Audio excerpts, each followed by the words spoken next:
এই সাম্প্রতিককালে ভারতবর্ষের সবথেকে আলোচ্য বিতর্কিত বিষয় হলো ইউজিসি বিল। ইউজিসি বিলটা কি আমি যদি প্রথমে বলি তাহলে বিজেপি সরকারের বা সেন্ট্রাল গভর্নমেন্টের মোদী সরকারের ইউজিসি বিলটা হচ্ছে নিজেদের পরিচয় যে এই সরকার বা বিজেপি দলটা কারো না। কেন বলবো তাহলে প্রথমে আপনাদেরকে জানতে হবে যে কেন এই ইউজিসি বিল নিয়ে আজকে এতদিন থেকে যারা সে গোরক্ষা বাহিনী বলুন, যারা হিন্দু সনাতনী ঐক্য মঞ্চ বলুন, বিভিন্ন রক্ষা বাহিনীর নাম দিয়ে যারা ভারতীয় জনতা পার্টি দলটাকে গার্ড করে রাখতো, তারাই আজকে কেন বিজেপির বিরোধিতা করছে। এতদিন থেকে যারা ঘেউ ঘেউ করতো যদি কেউ নিজেদের অধিকার নিয়ে এই কেন্দ্র সরকারকে প্রশ্ন করত, যদি কেউ 2 কোটি চাকরির কথা বলতো, যদি কেউ সারা ভারতবর্ষকে গোটা বিশ্বের মধ্যে একটি উন্নত দেশ হিসাবে প্রতিষ্ঠিত করার কথা বলতো, যদি কেউ চীনের সঙ্গে ভারতের কম্পেয়ার করতো, তুলনা করতো, যদি কেউ যে অন্য অন্য দেশগুলো টেকনোলজিতে বলুন, অর্থনৈতিকভাবে বলুন এতটা এগিয়ে যাচ্ছে কেন, ভারত কেন পিছিয়ে যাচ্ছে সেটা নিয়ে প্রশ্ন করতো, যদি কেউ ভারতের টাকার মূল্য এতটা কেন কমে যাচ্ছে, ডলারের মূল্য এতটা কেন বেড়ে যাচ্ছে সেটা নিয়ে প্রশ্ন করত, যদি মুসলিম সমাজ বলুন তাদের হক অধিকারের নিয়ে কথা বলতো, যদি ওয়াকফ আন্দোলন করত, যদি এনআরসি এর আন্দোলন করত, যদি সাম্প্রদায়িক ভেদাভেদের কথা বলতো, সাম্প্রদায়িক ভেদাভেদের বিরোধিতায় মোদী সরকার বা সেন্ট্রাল গভর্নমেন্টকে প্রশ্ন করত, কেন এত আইন শৃঙ্খলার অবনতি হচ্ছে সেটা নিয়ে প্রশ্ন করত, যারা এতদিন থেকে তাদেরকে দেশদ্রোহী বলে তকমা দিত, তাদেরকে রাষ্ট্রদ্রোহীর তকমা দিয়ে দিত, তাদেরকে দেশ ছেড়ে যাওয়ার নিদান দিত, তারাই আজকে এই বিজেপি সরকারের মোদী সরকারের বিরোধিতায় সমস্ত কর্মকাণ্ডের মাত্রা ছাড়িয়ে গেছে। কেন এই জিনিসটা যদি আপনারা বুঝতে চান তাহলে প্রথমে আমাদেরকে সংক্ষিপ্ত আকারে, আমি এই ইউজিসি বিল কি সেটা নিয়ে লম্বা চওড়া ভাষণ দেব না, সংক্ষিপ্ত আকারে এই ইউজিসি বিল 2026 কি সেটা আমি আপনাদেরকে বুঝিয়ে দেব।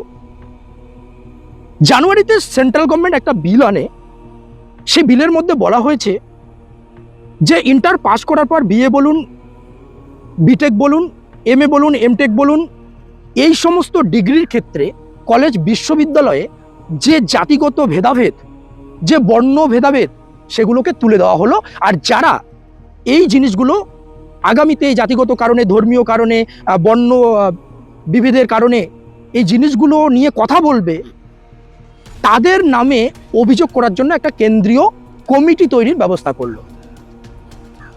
সেই কেন্দ্রীয় কমিটিতে কি বলা হয়েছে যে এসটি, এসসি, ওবিসি এদের প্রতিনিধি থাকা বাধ্যতামূলক বা ম্যান্ডেটরি, তার সঙ্গে পিডব্লিউডি, তার সঙ্গে একজন মহিলা প্রতিনিধি থাকা বাধ্যতামূলক, কিন্তু জেনারেল কাস্টের কেউ থাকা বাধ্যতামূলক নয়। এতে হিন্দু ধর্মের সেই হিন্দু রাষ্ট্র বানানোর যে স্বপ্ন কোথাও না কোথাও চুরমার হয়ে গেল। হিন্দু রাষ্ট্র বানানোর যে সেই উদ্দীপনা, সেই আনন্দ, সেই মোদী সরকারের সেই ভগবান রূপে মোদীকে দেখা, ভগবান রূপে প্রতিস্থাপন করা কোথাও না কোথাও চুরমার হয়ে গেল, তাদের স্বার্থে আঘাত ঘটলো। তারা কিন্তু বর্তমানে সেন্ট্রাল গভর্নমেন্টের বিরোধিতায় সমস্ত মাত্রা ছাড়িয়ে গেছে। কেন বিরোধিতা করছে, তাদের যুক্তি কি? তাদের যুক্তি যে এতদিন থেকে এই আপার কাস্টদের যে স্বার্থ সুরক্ষিত ছিল, কোথাও না কোথাও 2027 উত্তরপ্রদেশের বিধানসভা ভোটকে টার্গেট করে বিজেপি সরকার এই ইউজিসিকে নষ্ট করে দিয়ে এই ইউজিসি নতুন বিল এনে নিচু যারা লোয়ার কাস্ট তাদেরকেও সমান চোখে দেখতে গিয়ে তাদের স্বার্থের ব্যাঘাত ঘটিয়েছে, তাদের স্বার্থকে অসুরক্ষিত করেছে। আর এই কমিটিতে যে বলা হয়েছে যে এসসি, এসটি, ওবিসি, মহিলা ক্যান্ডিডেট এবং পিডব্লিউডির থাকা বাধ্যতামূলক, কিন্তু জেনারেলকে থাকা বাধ্যতামূলক নয়। তাহলে কি হবে? তাদের যেটা যুক্তি যে ধরে নিন যে এই যারা নিম্ন বর্ণের, যারা এসসি, এসটি থেকে বিলং করে, তারা ভুয়ো কোনো কমপ্লেন করে দিতে পারে। এবং এই ভুয়ো কমপ্লেনের মধ্যে কি কি হতে পারে? এটা কি বলা হয়েছে এই নতুন বিলে, যে তার যে ডিগ্রি, সেই ডিগ্রি পর্যন্ত বিলুপ্ত হতে পারে, তাকে কলেজ থেকে রাস্ট্রিকেশন করে দেওয়া যেতে পারে, কলেজ থেকে বের করে দেওয়া যেতে পারে, এমনকি 3 বছরের জেল পর্যন্ত খাটাতে পারে। তাহলে বুঝতে পারছেন যে একটা ভুয়ো কমপ্লেনের মাধ্যমেও কিন্তু এত কিছু হতে পারে। আবার এদিকে বলছে যে সেই কমিটিতে জেনারেল ক্যাটাগরির কেউ থাকা বাধ্যতামূলক নয়, ম্যান্ডেটরি নয়, মানে ভুয়ো কমপ্লেনের উপদ্রব হতে পারে। আবার এটা বলেছে পাশাপাশি যে কেউ যদি ভুয়ো কমপ্লেন করে এবং পরবর্তী সময় কোনো রকম তদন্তের মাধ্যমে যদি সে প্রমাণিত হয় যে অমুক স্টুডেন্ট ভুয়ো কমপ্লেন করেছে, সেই ভুয়ো অভিযোগকারীর বিরুদ্ধে কোনো রকম কোনো অ্যাকশন হবে না।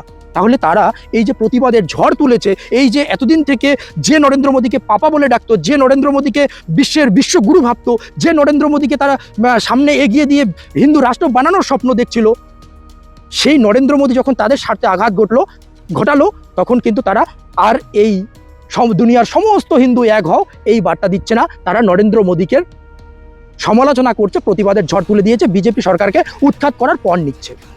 বুঝতে পারলেন? বুঝতে পারছেন এখানে ব্যাপারটা? যে আজকে 2027 অ্যাসেম্বলি ইলেকশন ইউপির টার্গেট করে যদি সমস্ত কিছু করতে গিয়ে, অবশ্যই এখানে আমি কোনটা এই নতুন বিল ভালো মন্দ এটা বিতর্কে যাচ্ছি না, আমি এই বিতর্কে যাচ্ছি এই অন্ধভক্তদের, যারা এতদিন থেকে এই বিজেপি সরকারকে দিয়ে সমস্ত কিছু স্বপ্ন দেখছিল, তারা যারা এতদিন থেকে কেউ যদি নিজের অধিকার নিয়ে প্রশ্ন তুলতো, কোনো ছাত্রছাত্রী যদি নিজের অধিকার নিয়ে আন্দোলনে নামতো, কথা বলতো, মুখ খুলতো, তাদেরকে দেশদ্রোহী রাষ্ট্রদ্রোহী তার তকমা দিয়ে দিত, তারা আজকে নরেন্দ্র মোদীর সমালোচনা করছে, বিরোধিতা করছে। তাহলে কি হবে? তাহলে কি হবে? এখান থেকে এরা বুঝতে শিখে গেছে বা এখান থেকে বুঝতে শুরু করেছে যে এই বিজেপি কিন্তু কারো না, এই বিজেপি কারো না, দুনিয়ার সমস্ত হিন্দু এক হও এই বার্তাটা এখানে কিন্তু কোথাও না কোথাও এই লোয়ার কাস্ট আপার কাস্ট এই সমস্ত ভেদাভেদ শিক্ষার ক্ষেত্রে মিটিয়ে দিতে গিয়ে, কোথাও না কোথাও 2027 অ্যাসেম্বলি ইউপি ইলেকশনকে টার্গেট করতে গিয়ে ভেদাভেদটাকে আরও চরম মাত্রায় ফেলে দিয়েছে। কোথাও না কোথাও নিজেদের মুখকে নিজেই উন্মোচন করছে, কোথাও না কোথাও নিজেদের মুখোশ নিজেই খুলে ফেলছে।